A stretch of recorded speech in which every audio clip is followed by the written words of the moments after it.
Meet the football physique.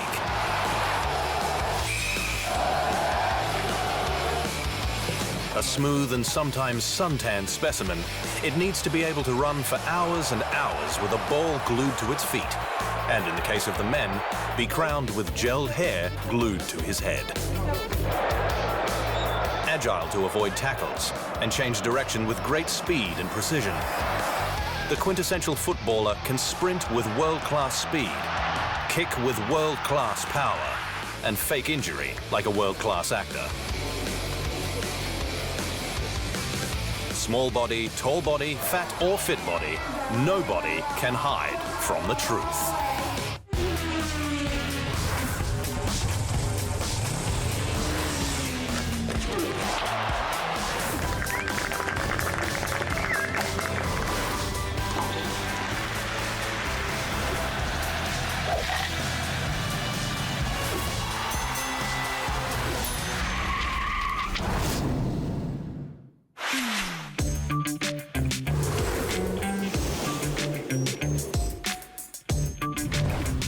In some sports, the taller the better.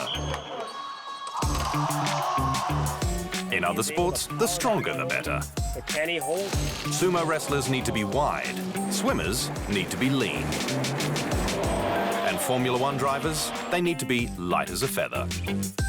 All of these amounts are accurate, yeah? So every day I eat 8 bananas, 6 eggs, a whole broccoli. No, I'm just kidding. But in football, or soccer if you're from a country that considers this football, I'm just here so I won't get fined. Anything goes. A great example of the evolution of the football physique is in England. Once a sport for the fit and gentlemanly, the big beer drinkers in the 80s and 90s made the British game synonymous with kicking the ball into the box and letting the big boys battle for goals. But when the EPL began to attract international talent, suddenly it wasn't just the big men that were scoring. Everyone was. Leading the way was Chelsea's little magician, Gianfranco Zola. Standing just 1.68 meters, the Italian moved to Stamford Bridge in 1996. In 7 seasons with the Blues, he scored 80 goals, winning the UEFA Cup Winners and Super Cup, 2 FA Cups, a Football League Cup, and a Charity Shield. He left the team in 2003, voted the club's greatest ever player. More than a decade since Zola's departure, the 2014-15 leading scorer list is symbolic of this transformation. Standing just 1.73 meters, Manchester City's Sergio Aguero led the league with 26 goals. Places 2 to 4 all stand 1.88 meters before 1.69 meter Alexis Sanchez rounds out the top 5.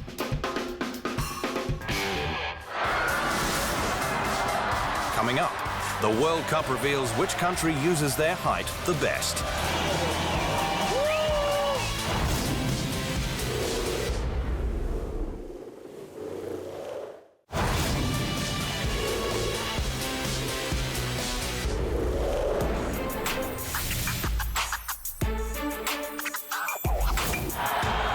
The ideal football physique. What the heck is the ideal football physique? Well, recent World Cups have revealed the ideal is still a work in progress.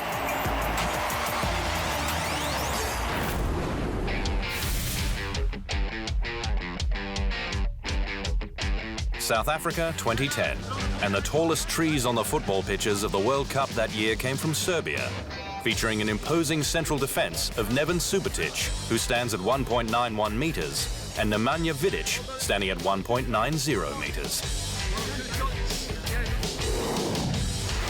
Serbia may have been tournament underdogs, but they led the tournament in average height at 1.86 meters, or 1 more centimeter than Denmark, Greece, and New Zealand, and 2 more than a bunch of other nations. But their height proved useless, as they never made it out of the group stage. In fact, the teams that ultimately battled for the ultimate prize were two nations tied for 17th on that height list and loaded with tiny sticks of dynamite, the Netherlands and Spain. The Orange relied on the elusive and electric attacking midfielder Wesley Sneijder, fresh off a UEFA Champions League title with Internacional. Named UEFA Club Midfielder of the Year, Sneijder was voted the second best player of the tournament, or the first of the worst. The best team in South Africa? Spain, whose starting lineup in the final was made up of 5 men standing less than 1.80 m.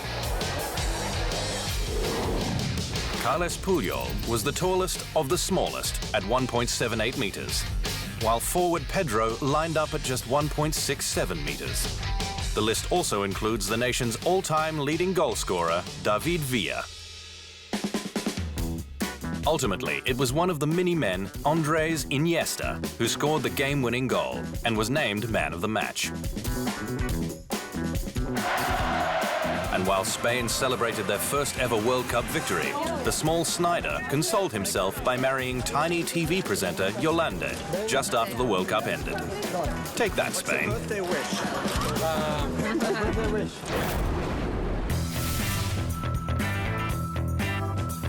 Brazil 2014, and some of the most exciting nations taking part did so with some of the smallest players. Chile were led by Alexis Sanchez.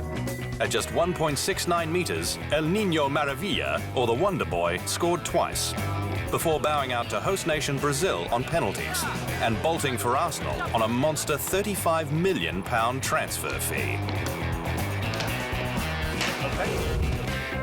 And Belgium reached the quarterfinals on the backs of 2 tiny terrors. 1.70-meter Eden Hazard may not have scored in the tournament, but set up 2 goals. One, scored by 1.69-meter Dries Mertens, gave his nation an opening game win. So in Brazil, the shorter may have seemed the better, with the tallest player of the tournament, England goalkeeper Fraser Forster, unable to get the 3 Lions out of the group stage despite his 2.01-meter frame. But ultimately, it was the tallest team there, Germany, that ended the tournament World Cup champions. Die Mannschaft boasted an average height of 1.85 meters. And the tallest player who wasn't a keeper, central defender Per Mertesacker, who stands 1.98 meters.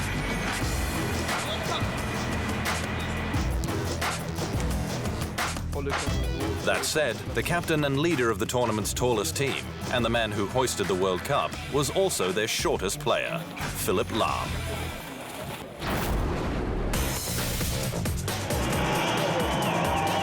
Five days after leading his nation to its 4th World Cup title, Germany captain Philipp Lahm called time on his international career.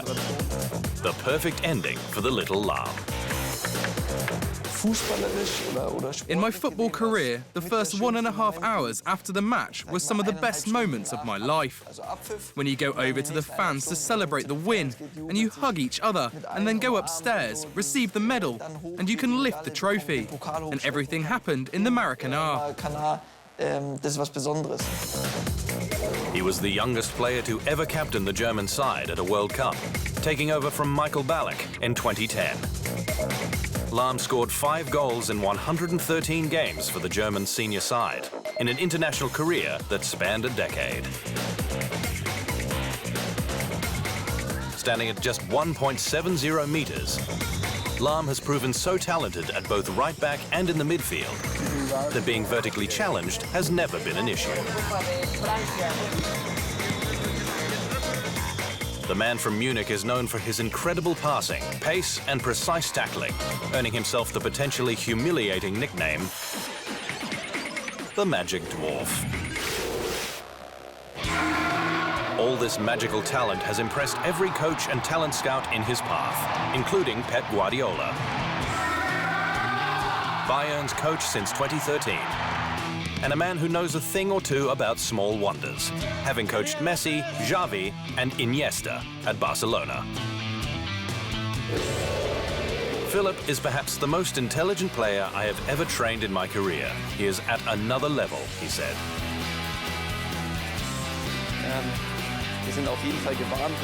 That's why only Lahm could call time on his international career at just 30 years of age, fresh from a World Cup win and still in his prime, because he's always played the game on his terms. Now the Magic Dwarf can focus solely on his childhood team of choice and current squad, Bayern Munich, also known as the team he's captained since 2011. You stay world champion for your entire life. That is something special, something nice. A lot of people talk to you about it. That is also why it's special. But it's not like you wake up every morning and think about the title. Now there are new goals to achieve. With a club career that includes a treble, multiple league trophies, a UEFA Super Cup and FIFA Club World Cup, this is one Magic Dwarf with big expectations.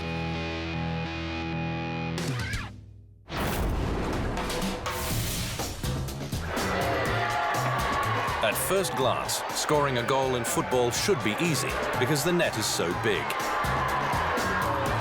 In fact, a regulation-sized football goal stands 2.44 meters in height and 7.32 meters wide. For this reason, one would think the bigger the keeper, the better, but that hasn't always been the case. In the men's game, Germany's Manuel Neuer is the 2014 winner of the IFFHS World's Best Goalkeeper Award, having featured his sweeper twist to the keeper position at the 2014 World Cup. Neuer stands 1.93 m and is the first German to win the award since Oliver Kahn. King Kong Khan stood 1.88 meters and won the award in 2001 and 2002. In fact, since Peter Schmeichel's title in 1993 and Neuer's 20 years later, only two other keepers above 1.90 meters have won the award. Italy's four-time winner Gigi Buffon, who stands 1.91 meters, and the tallest ever winner of the award, Petr Cech, in 2005, who stands 1.96 meters.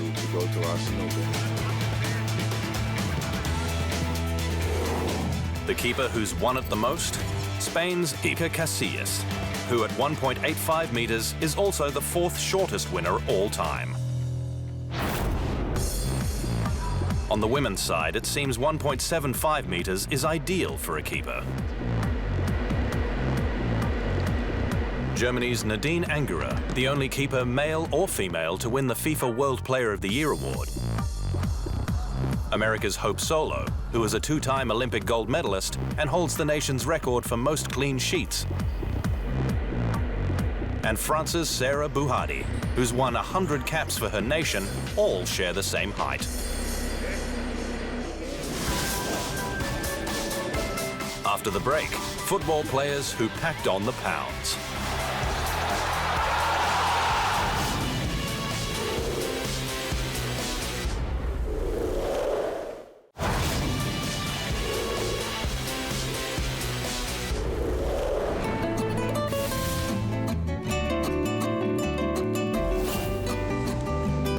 Argentina, the land of Eva Perón. Beef and wine.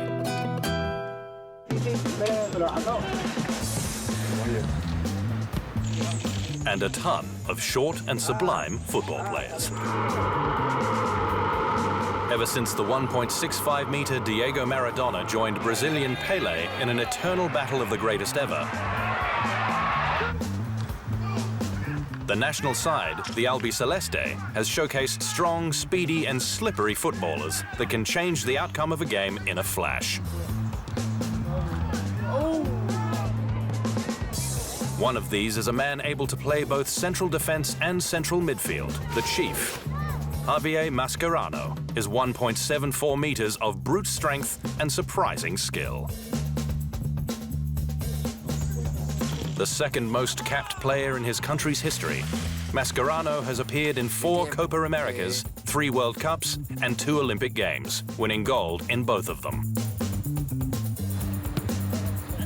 He's a man who literally puts his butt on the line for his nation. Case in point, the 2014 World Cup semi against the Netherlands. After being knocked unconscious following a clash of heads, he took to the pitch minutes later and laid out a game-saving tackle on Arjen Robben, tearing his anus in the process. Yes, you heard right. Maradona himself said, "I believe he is the Argentinian player who is closest to the idea I have about the Argentinian shirt. He will be my captain." Another tiny Argentine international is Mascherano's teammate at Beijing in 2008, Ever Banega. Banega has enjoyed his share of success, like the 2014 UEFA Europa League title with Sevilla, but also one embarrassing failure. In 2012, Banega spent 6 months out of football after breaking his tibia and fibula, but the injury had nothing to do with the pitch. Banega got rolled by his own car at a petrol station after failing to apply the handbrake. One tiny mite once compared to Maradona was Ezequiel Lavezzi. Lavezzi joined Maradona's former club, Napoli, in 2007, and because of his small 1.73-meter frame, was seen as the second coming of Diego. He wasn't, but still managed to score 48 goals in 188 matches, before jetting for PSG in 2012.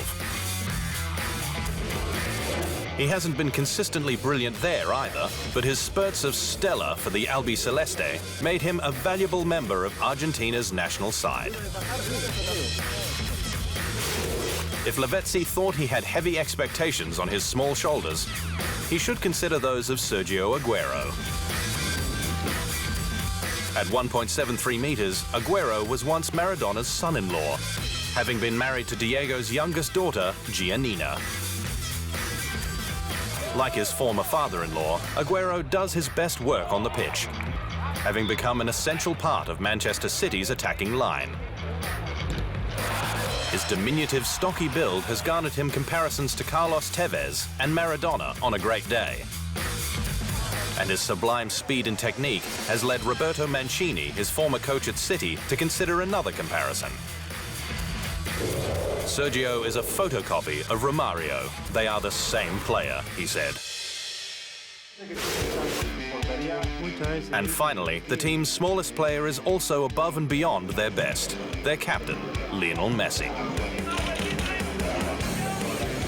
Maradona has considered him his heir, and rightfully so, when you consider he's won an Olympic gold medal and 2 Copa Americas, to go with his endless array of club and individual honors.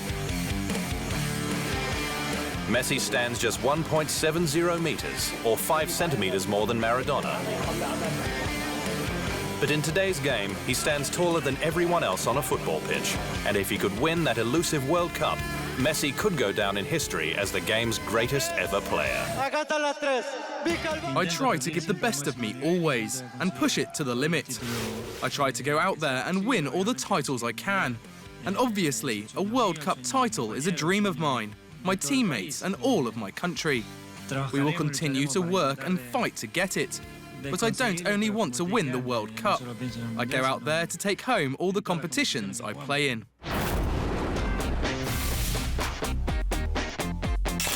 There are some footballers that just can't keep their shirts on. And then there are some footballers who we'd recommend keep them on, always.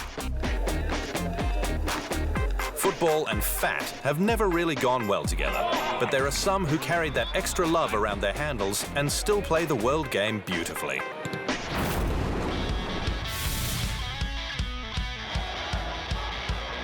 He's considered one of the greatest goal scorers the game has ever seen, and also one of the fattest. In fact, Germany's Gerd Müller was known as the short fat Müller by media outlets and fans alike. But his peers knew him for his surprising speed. In training, I have played against him and I never had a chance, said former teammate Franz Beckenbauer. Meanwhile, the opposition knew him for his uncanny ability to score a ton of big, fat goals. With his club side Bayern Munich, Müller scored an incredible 365 goals in 427 Bundesliga matches. He also netted 68 goals in 62 international appearances for the German senior side.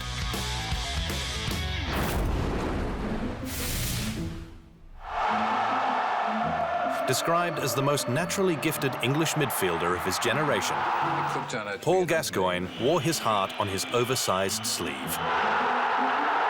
Football and food were vices Gazza used to temper his incredibly rough childhood. And by the time he signed with Newcastle as a 16-year-old, club chairman Stan Seymour called Gascoigne George Best without brains. But he fared pretty well without one. Gazza was a football genius. He scored 110 goals in 468 games with clubs that included Tottenham, Lazio and Rangers. He scored 10 goals in 58 games with the England national side, becoming a football phenomenon at Italia 90. Alcohol and mental illness has left him playing with death these days, and the girth is a distant memory, making him seem even more vulnerable. You just wish the guy the same kind of happiness he provided everyone else on the football pitch. I think a lot of people forgot I played football for 20 years, you know. They keep bringing up when I do wrong or something like that, you know. But I suppose with some of the journalists, you know, I feel like I've done wrong all my life, you know. I have the odd blip and I get crucified for it.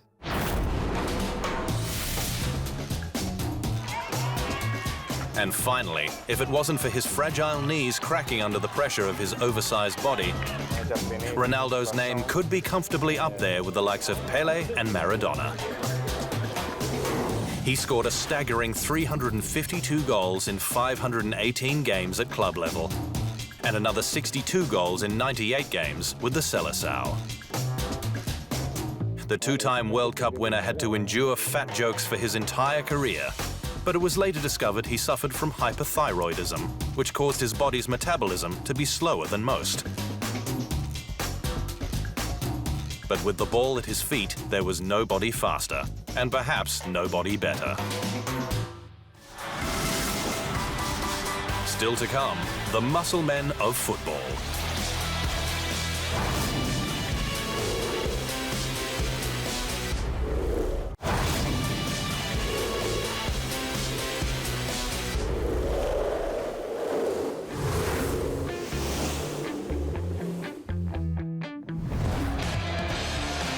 Football is a game where the small and slender are just as successful as the strong.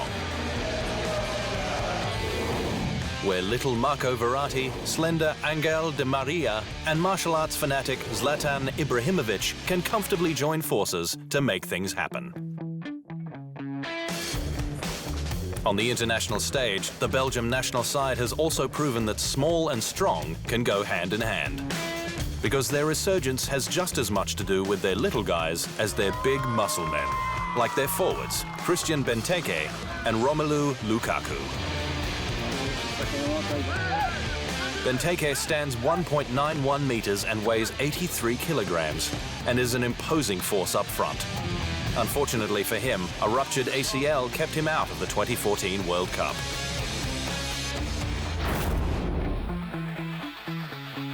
On the other hand, Romelu Lukaku was there, scoring a huge goal against the US.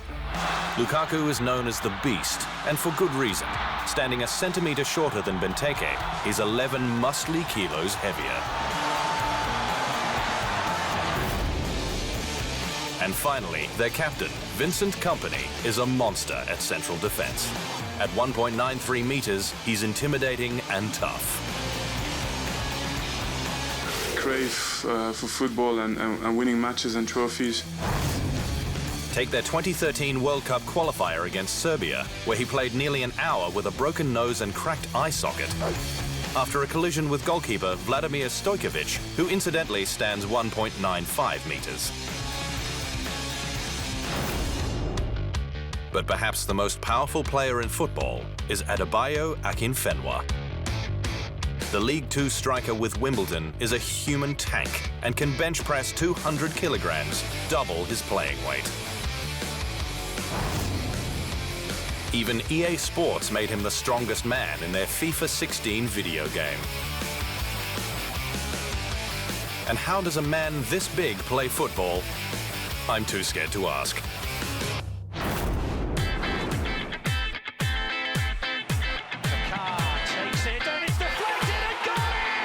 It seems as though the ideal football physique is whatever works. You can be big or small, a man full of muscles or really no muscles at all. Played by bodies that are generally more relatable than basketball or American football players, it's a sport that is really made for anybody. It's no wonder football is called the world game. And that is the truth.